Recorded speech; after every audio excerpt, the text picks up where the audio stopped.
क्या आपने कभी ये सोचा है कि एक जैसे हालात में, बिल्कुल एक जैसी मुश्किल में, एक इंसान तो ऊपर उठ जाता है और दूसरा वहीं टूट जाता है? मतलब दो लोग एक ही चुनौती का सामना करते हैं, एक उससे मजबूत होकर निकलता है और दूसरा बिखर जाता है। ऐसा क्यों होता है? ये सवाल ही सब कुछ है असल में। हाँ, तो आज हमारी चर्चा इसी गहरे सवाल के इर्द गिर्द घूमेगी। हमारे पास दो स्रोत हैं जो सोच की जबरदस्त ताकत पर रोशनी डालते हैं। पहला स्रोत तो पॉजिटिव और नेगेटिव सोच के सीधे असर को दिखाता है, एक प्रैक्टिकल गाइड की तरह। अच्छा। जबकि दूसरा स्रोत जो जोसेफ मर्फी की मशहूर किताब the power of your subconscious mind पर आधारित है, वो इसके पीछे के साइकोलॉजिकल कारण में उतरता है, मतलब हमारे अवचेतन मन की शक्ति। तो आज का मिशन है ये समझना कि हमारी सोच हमारी हकीकत कैसे बनाती है और क्या हम वाकई सच में अपनी सोच को कंट्रोल करके अपनी जिंदगी की दिशा बदल सकते हैं। और ये दिलचस्प है कि ये दोनों स्रोत एक दूसरे को कॉम्प्लीमेंट करते हैं। पहला स्रोत क्या करना है पर फोकस करता है। पॉजिटिव सोचो, शिकायत मत करो, मौकों पर ध्यान दो। हाँ, जो हम अक्सर सुनते हैं। बिल्कुल, ये सब सलाह अच्छी है पर कई बार खोखली लगती है।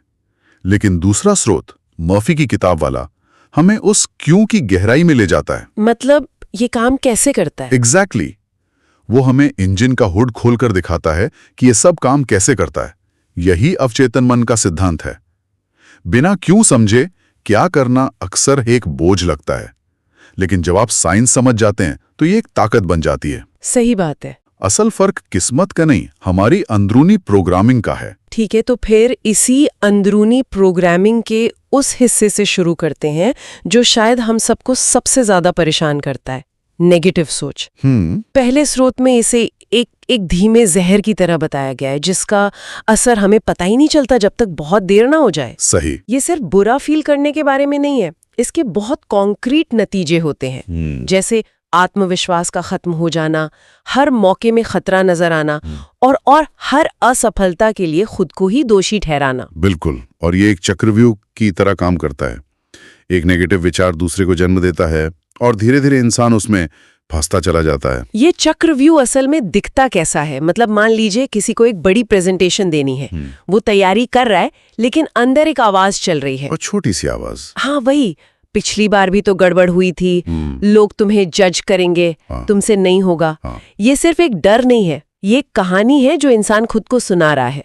स्रोत कहता है कि यही कहानी कोशिश करने से पहले ही हार मनवा देती है। इंसान जहां है वहीं कैद होकर रह जाता है। आपने कहानी शब्द का इस्तेमाल किया और ये बिल्कुल सही है। यहीं पर अगर हम मर्फी के सिद्धांत को जोड़ें तो हमें समझ आता है कि ये नेगेटिव सोच इतनी खतरनाक क्यों है। अच्छा। मर्फी के अनुसार हमारे मन के दो हिस्से हैं। एक है सचेतन मन, कॉन्शियस माइंड, जो तर्क करता है, एनालाइज करता है, सवाल पूछता है। ये हमारे मन का गार्ड है। ठीक है। और दूसरा है अवचेतन मन, सबकॉन्शियस माइंड, जो एक उपजाऊ जमीन की तरह है। वो तर्क नहीं करता, वो बस हर बीज को स्वीकार कर लेता है। ये थोड़ा अजीब लगता है कि हमारा मन का एक हिस्सा हमारी ही बात को बिना सवाल किए सच मान लेता है। ये काम कैसे करता है? क्या ये कभी विरोध नहीं करता? यह विरोध नहीं करता क्योंकि उसका काम ही ये नहीं है। उसका काम है सचेतन मन से मिले आदेशों को हकीकत में बदलना। तो जब कोई इंसान बार बार खुद को वो प्रेजेंटेशन वाली कहानी सुनाता है, मुझसे नहीं होगा, मैं फेल हो जाऊंगा, तो उसका सचेतन मन शायद कहे, नहीं, तुमने तैयारी की है। लेकिन बार बार दोहराने से वो कहानी उस गार्ड को पार करके अवचेतन मन की जमीन में एक बीज की तरह बो दी जाती है। और अवचेतन मन उसे एक आदेश की तरह ले लेता है। एक आदेश, और वो उसे सच साबित करने के लिए काम करना शुरू कर देता है। आवाज में घबराहट लाएगा, आपकी मेमोरी को ब्लॉक कर देगा ताकि आप जरूरी बातें भूल जाएं। ये सब इसलिए होगा ताकि आपकी हकीकत आपकी उस कहानी से मेल खा सके। तो पहले स्रोत में जिसे बुरी आदतें कहा गया है, शिकायत करना, ईर्ष्या करना, खुद को कमजोर समझना, हाँ, वो मर्फी के नजरिए से सिर्फ आदतें नहीं है, ये वो बीज हैं जो हम रोज अपने अवचेतन मन की जमीन में बो रहे हैं, जो बाद में समस्याओं के पेड़ के रूप में उगते हैं। वाह। मतलब ये क्रिएटिव प्रोसेस है जो बस गलत दिशा में काम कर रही है। बिल्कुल। ठीक है, तो ये नेगेटिव सोच एक जाल की तरह है जिसे हम अनजाने में खुद ही बुनते हैं। लेकिन हर जाल से निकलने का कोई रास्ता तो होता होगा। यहाँ पर पॉजिटिव सोच की क्या भूमिका है? अक्सर लोग इसे बस अच्छा अच्छा सोचो कहकर डिसमिस कर देते हैं। और यहीं पर पहला स्रोत एक बहुत बड़ी गलतफहमी दूर करता है। पॉजिटिव सोच का मतलब ये मानना नहीं है कि सब कुछ आसान होगा या कोई मुश्किल आएगी ही नहीं। राइट। ये पॉलियाना सिंड्रोम नहीं है जहां आप हर बुरी चीज को नजरअंदाज कर दें।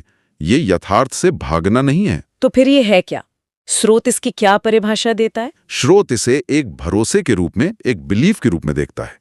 पॉजिटिव सोच असल में ये कहती है मुश्किल है, चुनौती बड़ी है, लेकिन मेरे अंदर इससे निपटने की क्षमता है। मैं रास्ता ढूंढ लूंगी।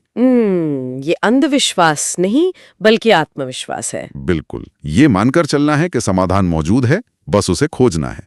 जहां नेगेटिव सोच एक छोटी सी असफलता पर कहती है अब सब खत्म, वहीं पॉजिटिव सोच कहती है ठीक है, ये तरीका काम नहीं किया, दूसरा तरीका क्या है? इससे मैंने क्या सीखा? एग्जैक्टली। अभी कहानी बाकी है। अभी कहानी बाकी है। ये एक बहुत जरूरी फर्क है, क्योंकि कहानी बाकी है वाला नजरिया सिर्फ उम्मीद नहीं देता, ये हमारे दिमाग को समाधान खोजने के लिए मजबूर करता है। और यहीं पर जोसेफ मर्फी का सिद्धांत और दिलचस्प हो जाता है। कैसे? क्योंकि वो बताते हैं कि ये सिर्फ एक नजरिया नहीं, बल्कि हमारे अंदर के सिस्टम को दिया गया एक नया कमांड है। जैसे ही आप कहते हैं मैं रास्ता ढूंढ लूंगा, आप अपने अवचेतन मन को एक नया निर्देश देते हैं। तो ये पॉजिटिव एफर्मेशन वाली बात हुई। जब लोग खुद से कहते हैं मैं सफल हूँ, मैं शांत हूँ, क्या ये सच में काम करता है या ये सिर्फ खुद को दिलासा देना है? यह इस पर निर्भर करता है कि आप इसे कैसे करते हैं। अगर आप सिर्फ शब्द दोहरा रहे हैं लेकिन अंदर से फील नहीं कर रहे हैं, तो ये काम नहीं करेगा। अच्छा। अवचेतन मन शब्दों से ज्यादा भावनाओं को, फीलिंग्स को समझता है। मर्फी का नियम है, आप जो बोलते और महसूस करते हैं वही बनते हैं।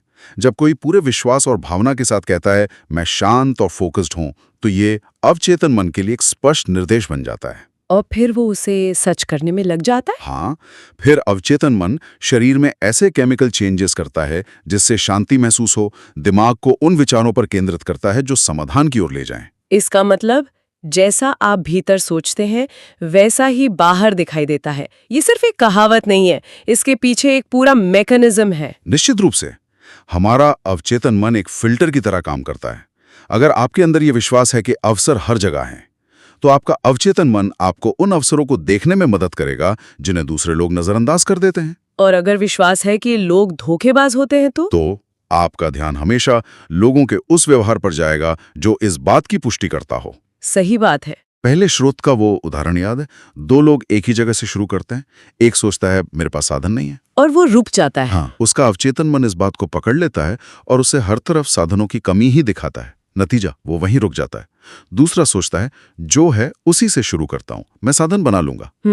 उसका अवचेतन मन इस आदेश को पकड़ता है और उसे क्रिएटिव बनाता है, उसे ऐसे रास्ते सुझाता है जिनसे वो कम साधनों में भी आगे बढ़ सके। फर्क किस्मत का नहीं, अवचेतन मन को दिए गए निर्देश का था। ये सब सुनने में बहुत शक्तिशाली लगता है। ये समझना कि क्या करना है और क्यों करना है, ये तो स्पष्ट हो गया।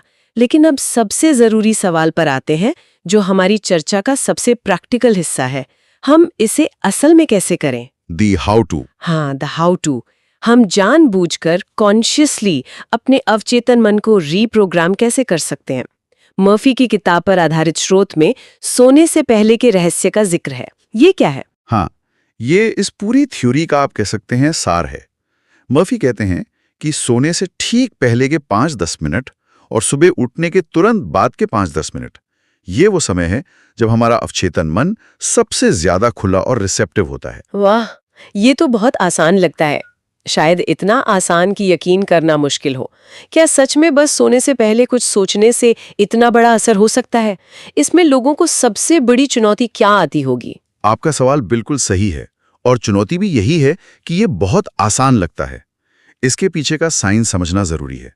जब हम सोने वाले होते हैं, नींद और जागने के बीच की अवस्था में, वो आधी नींद वाली हालत, हाँ, उस अवस्था में हमारा सचेतन मन, यानी वो तर्क करने वाला गार्ड, शांत हो जाता है।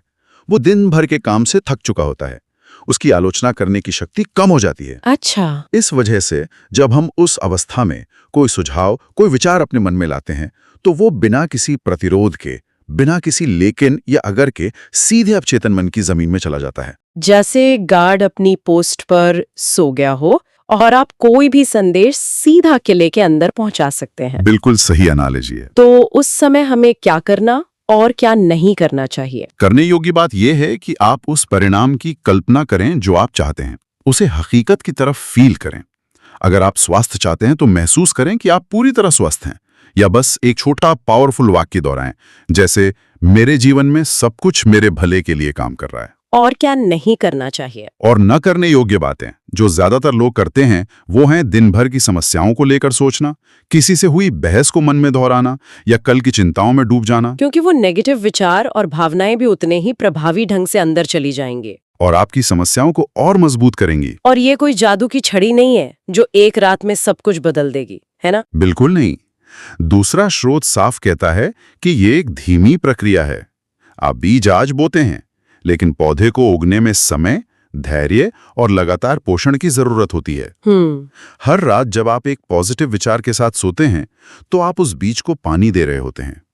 धीरे धीरे अवचेतन मन इस नए निर्देश को हकीकत में बदलना शुरू करता है।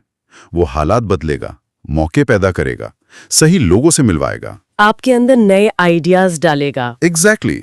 यहीं पर हमारे दोनों स्रोतों का अंतिम संदेश एक साथ आकर मिल जाता है। पहला स्रोत कहता है आपकी सोच ही आपकी पहचान बनती है, और दूसरा स्रोत कहता है आपकी दुनिया बाहर नहीं, आपके अंदर बनती है। ये दोनों विचार एक ही सिक्के के दो पहलू हैं। बिल्कुल। हमारी भीतरी सोच यानी हमारे अवचेतन मन की प्रोग्रामिंग हमारी बाहरी पहचान और हमारी बाहरी दुनिया दोनों का निर्माण करती है। तो आज की इस पूरी चर्चा को अगर समेटें तो कुछ मुख्य बातें सामने आती हैं। नेगेटिव सोच एक जाल है, एक कहानी है जो हम खुद को सुनाते हैं और फिर हमारा अवचेतन मन उसे सच साबित करने में लग जाता है। दूसरी तरफ पॉजिटिव सोच एक हथियार है, एक नया निर्देश है जो हम अपने मन को देते हैं ताकि वो मुश्किलों के पार देखने में हमारी मदद करे। सही। और हमारा अवचेतन मन वो उपजाऊ जमीन है जहां ये दोनों तरह के विचार उगते हैं। फैसला पूरी तरह हमारा है कि हम कौन से बीज बोना चाहते हैं। और ये फैसला हर पल का है, हर विचार एक चुनाव है। इसी बात से जुड़ा पहला स्रोत में एक बहुत शक्तिशाली कॉल टू एक्शन है जिसे मैं एक सवाल के रूप में रखना चाहूंगी। आज से जब भी कोई नेगेटिव ख्याल मन में आए, चाहे वो कितना भी छोटा क्यों ना हो, रुककर खुद से पूछिए, क्या ये विचार मुझे आगे बढ़ा रहा है? क्या ये मुझे वो इंसान बनने में मदद कर रहा है जो मैं बनना चाहती हूँ? ये एक बहुत ही पावरफुल एक्सरसाइज है, सेल्फ अवेयरनेस का पहला कदम। और अगर जवाब नहीं है तो उस सोच को वहीं छोड़ने का, उसे एक बेहतर विचार से बदलने का एक सचेत प्रयास करना होगा। क्योंकि अंत में जैसा स्रोत कहता है, हमारी सोच ही ये तय करती है कि हम कहां से कहां पहुंचेंगे। कोई बाहरी ताकत नहीं, हमारी अपनी आंतरिक शक्ति। बिल्कुल।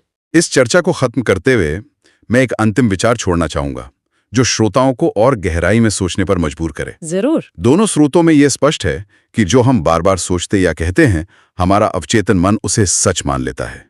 यह हमारी आंतरिक प्रोग्रामिंग है।